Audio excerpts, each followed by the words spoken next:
Hi, everyone. If you don't know me, my name is Gabriela Barosby. I'm the founder of Elena Wall Street. And I am so excited to introduce you guys to our next speaker. She's a superstar, Elena Cardone. Okay, so I'm going to go over her intro, and she's going to be joining us in just 2 minutes. Elena Cardone started her career in Hollywood and soon became a successful model and actress of TV and film, a lifelong competitive sports shooter, and now wife, mother, author, businesswoman, empire builder, event producer, mentor, public speaker, and visionary. Oh my God, I'm tired just reading all these accomplishments. It's really unbelievable. She's the author of the best-selling book, Build an Empire, How to Have It All. I've personally read it and I strongly recommend it. She's the executive producer of the massively successful events that include 10X Ladies, Operation 10X Badass, Build an Empire Mastermind, and her own show, Women in Power. Elena has been happily married to Grant Cardone since 2004, and together they have created a real estate portfolio of $2.8 billion, and that's American dollars for my international audience. Okay, so I feel so honored to have her today as part of our expert panel. Let's all welcome Elena Cardone.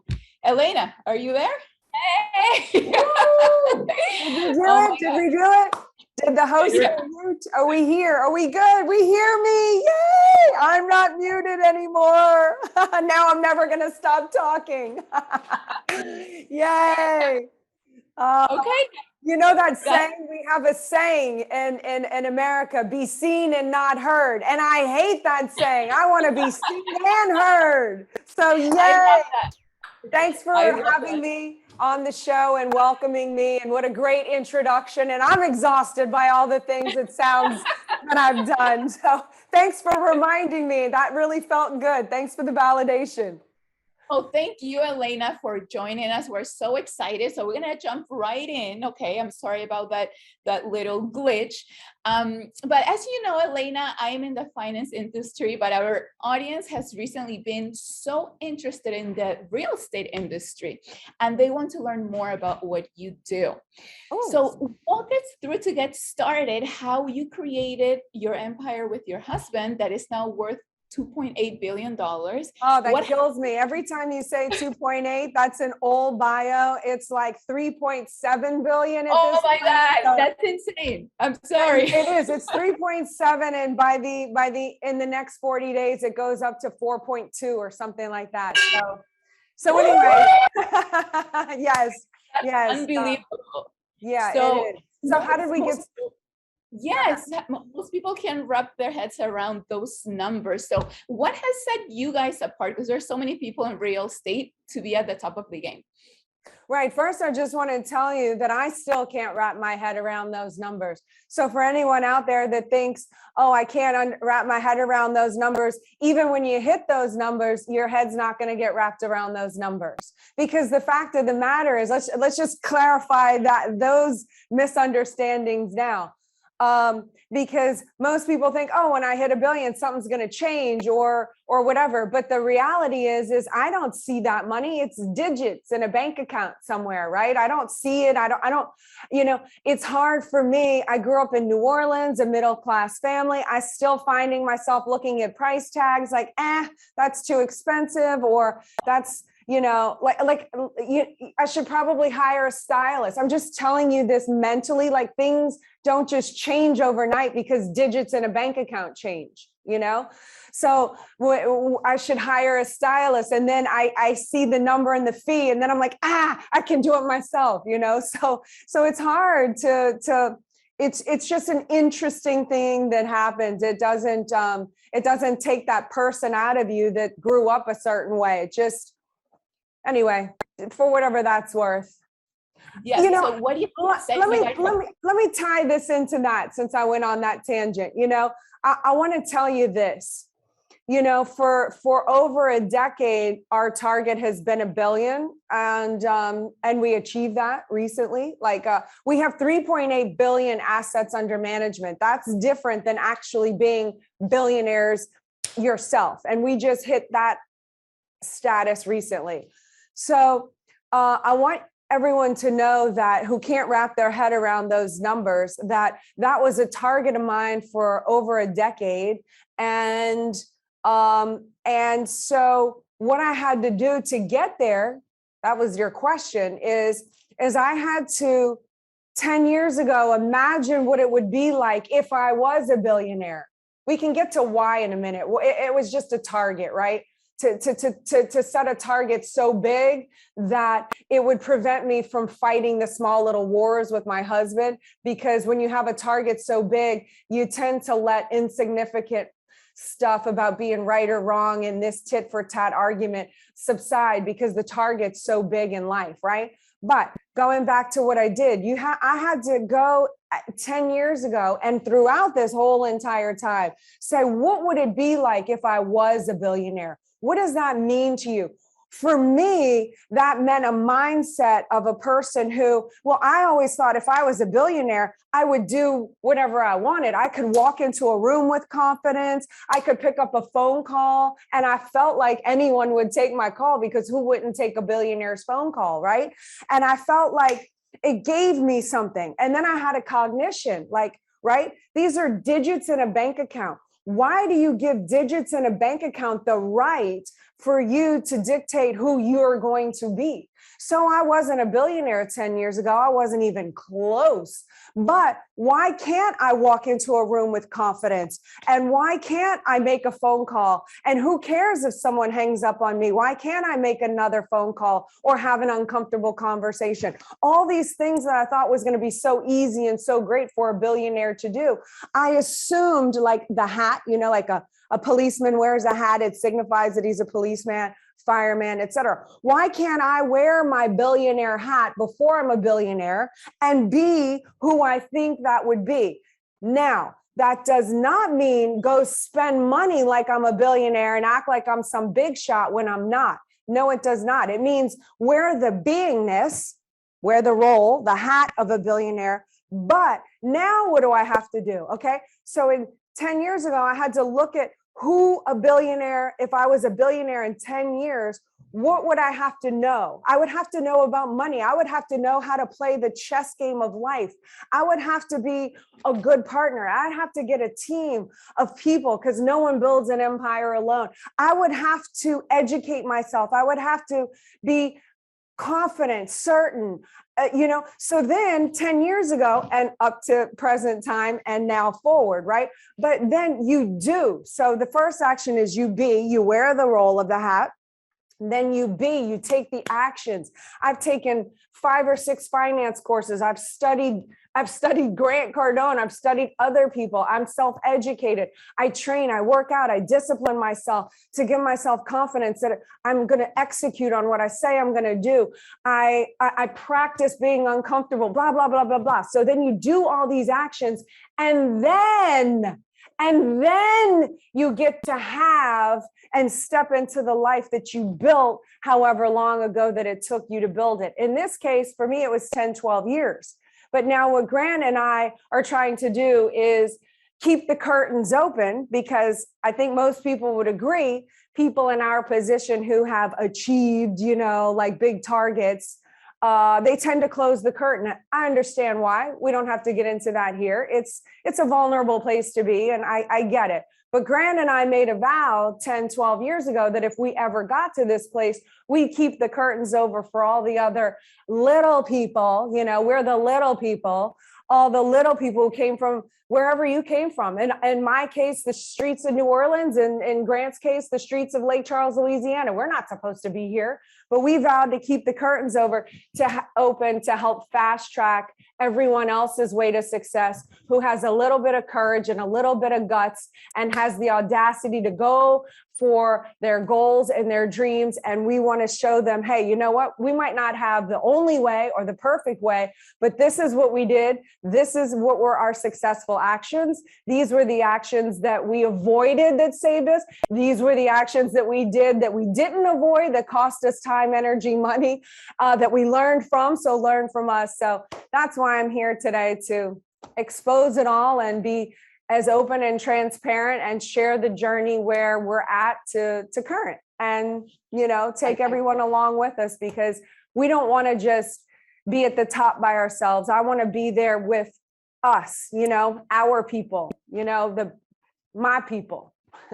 Not that I'm dissing on the people at the top, because I don't want to do that. I feel like you can't have what you criticize. So I'm not going to criticize people above me and whatnot, but I'm just going to tell you, I don't feel like those are my people. I'm cut from a different cloth. I didn't come from, you know, that white collar blue. I don't even know how to say it. You see, I'm not, I never went to college. Okay. I don't know what fork and knife to eat with. Like, I want to be with my people, and all of us go up there together and have the party, not be around people where I feel really uncomfortable and don't really relate to, and vice versa, you know? Yeah, I love that, Elena. That is so empowering and inspiring. And I love how your way of being, right, has to match with whatever your goals are. You don't have to wait to get something to become something. Then you start being that, taking all the corresponding actions, and then the results will show. Exacto. You've said many times that to build an empire and leave a legacy for generations, we need to have a purpose, right? So, for example, I found my purpose when my family went completely broke and I was a little girl, and I felt so much pain that I said, I'm not going to allow others to go through that same pain. So then I dedicated my life to give others the financial tools they need. How did you find your purpose? And what do you say to all the people who don't know what their purpose is? They're a bit lost with that. You know, for the people that don't know what their purpose is, don't use that as an excuse to stop you from moving forward. You can still continue to move forward. You know, just move forward. You don't have to have the big, huge why now. I'll tell you, my purpose has changed. It's evolved. It could evolve again. But in 2008, when Grant and I were on the verge of losing everything financially, there was the purpose that I have today. The purpose that I have today is I want to help couples know how to work in a coordinated, collaborated effort to reach heightened levels of success. I want to rehabilitate the value of women to society. So I have these really big goals now.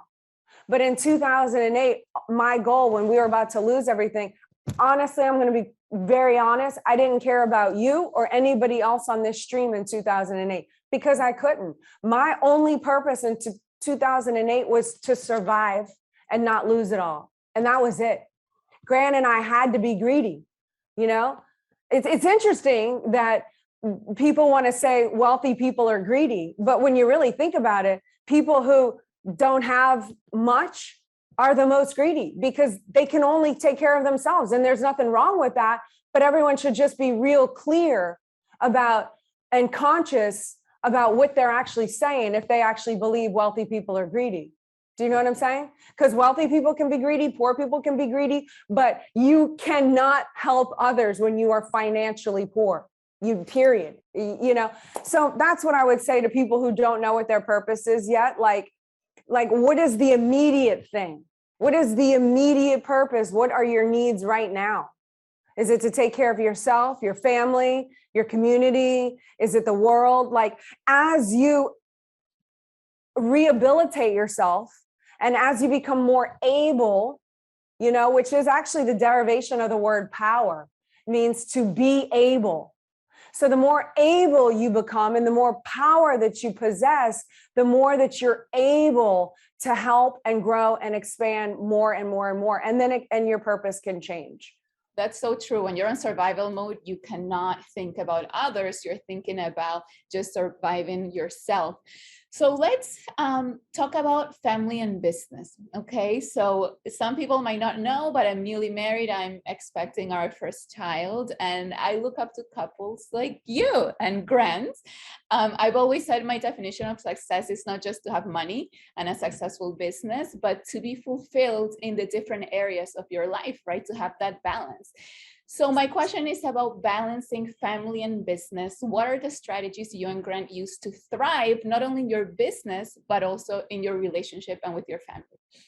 Well, first off, congratulations. And I agree. You can't be financially free and all your relationships ruined and be 10x. Like for me, 10x means 10x on 5 areas in business and finance, health and wellness, relationships, mindset.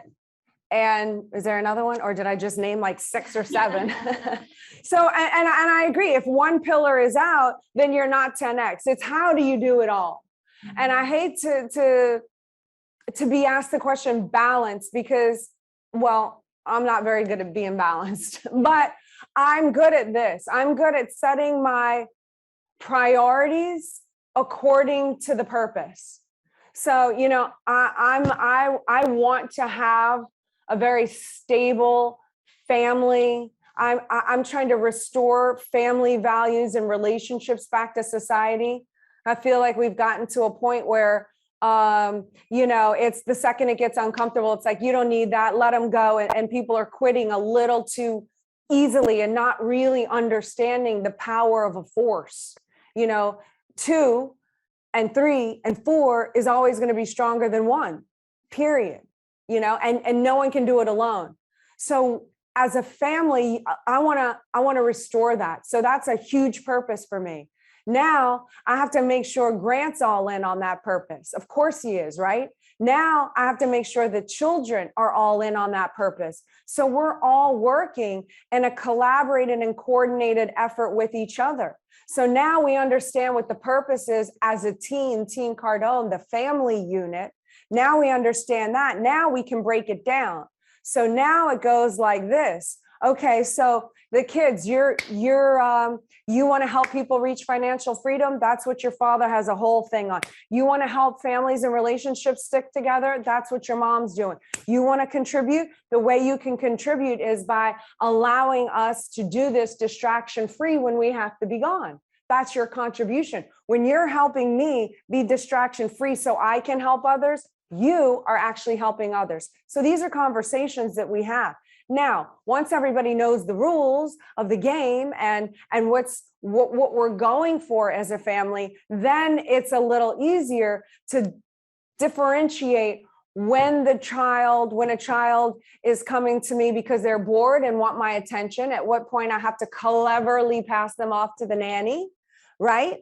Or I have to say, hey, I just have to be straight up and say, hey, right now I need to work. Can you let me do this? And will you? Because you remember we're Team Cardone, we're blah, blah, blah. And they're like, yes, okay, fine. Or I have to look at when have I been negligible with the attention that I've given them. And when I'm too busy, and I know when I'm lacking, I can see they have little frictions and things kind of go out and little fights, whatever. And then I have to be willing to put everybody else on hold. And my business, you know, me personally, takes a little bit of a hit because I have to go in and put my priorities on my children and get them up and running and back on course and back on everything smoothly oiled. So it's a constant for me.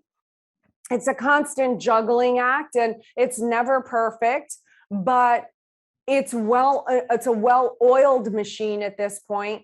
And, you know, everyone plays their role in the part, which helps and makes my life easier, but I don't try to do it alone.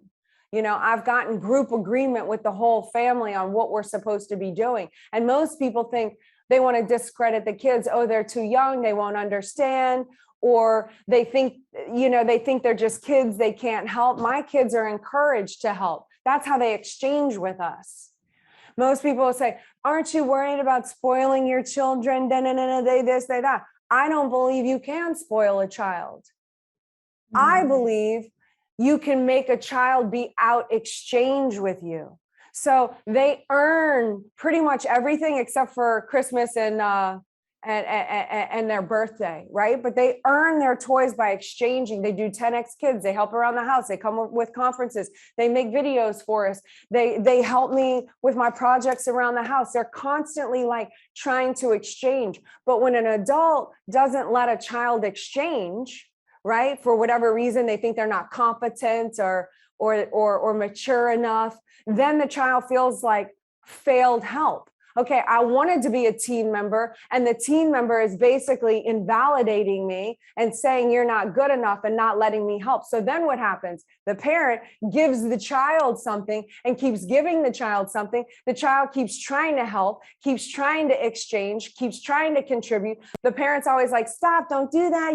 You did it wrong, the this, the that. I don't have time to watch your performance. That's an exchange, by the way. When a kid wants to put on a show or wants to help you put on the makeup, you know how hard it is for me this morning? I'm running late and Scarlett comes in. What kind of look do you want for your eyebrows today? And I'm like, my eyebrows are fine. My eyebrows are fine. Woo, really in a hurry today, Scarlett.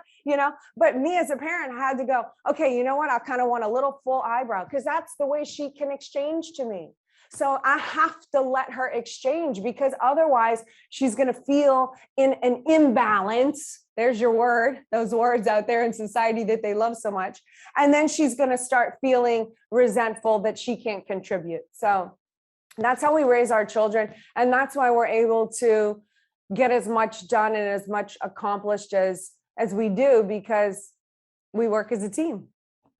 I love how authentic that is. And I love when you started, when you said, I'm not always balanced, because that is just so real. Some people might look at you as superhuman, but it's so refreshing to hear your struggles and challenges with balance too, right? Because at the end of the day, we're just doing the best that we can.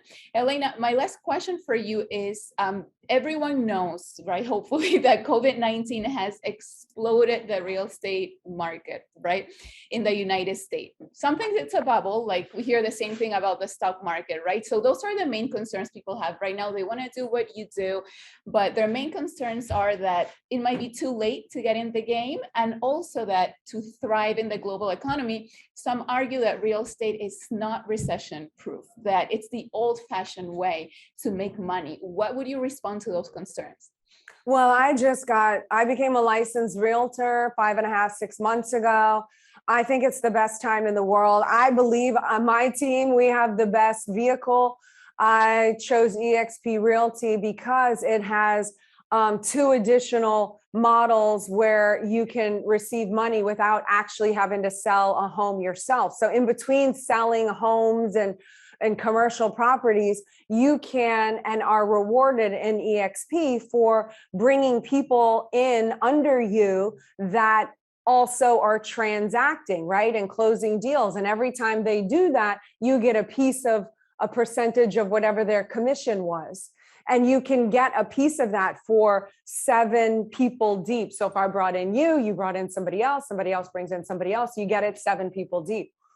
And so I love this model because now I have the opportunity to help other people build an empire while they're receiving second and third sources of income other than having to earn it directly themselves. It's still a leveraged model. You still have to support the people down below you to keep doing deals and help and facilitate and training and whatnot. But when you do that, you're rewarded. So I love this model because it's got a multi-level marketing component without being a multi-level marketing product. And I love that because it's willable. So you can leave that to your kids. You can will that to your kids, right? And here's the thing. So my market might be slow in Florida, right? So I might not be closing deals and commissions, but guess what? New York happens to be on fire right now. So let's say I've recruited or attracted somebody from New York. I'm having trouble closing deals, but my New York person is banging, closing out deals, right?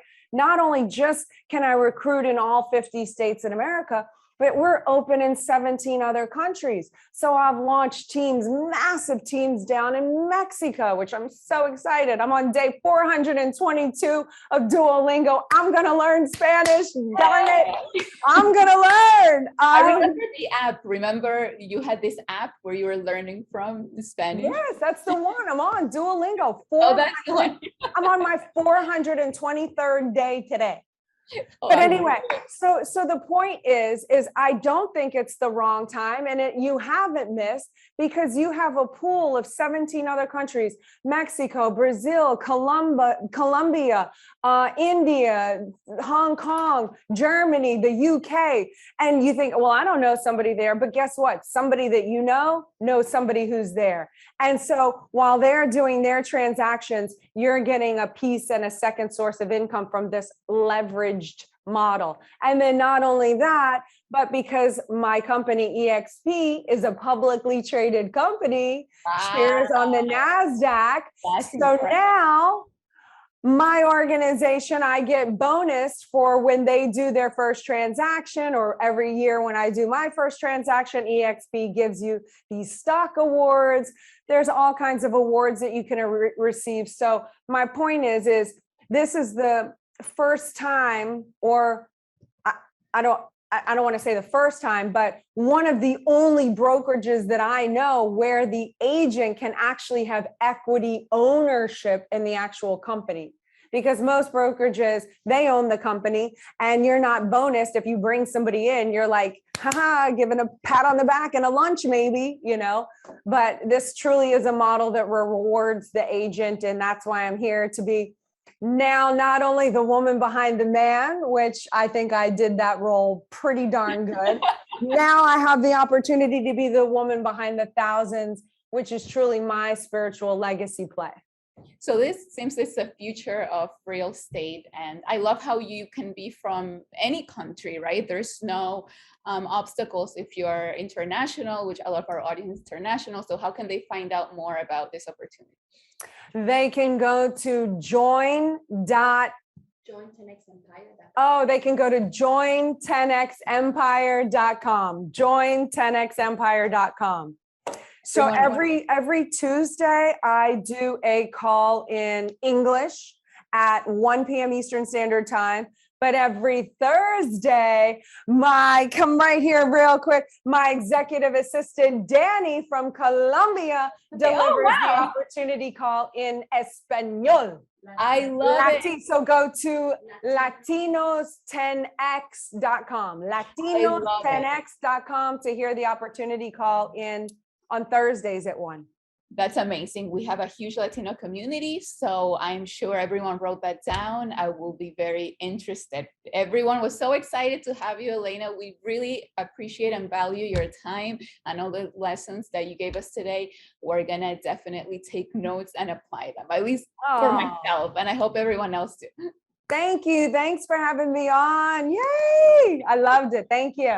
Thank you so much, Elena. We'll see you soon. Okay. Bye.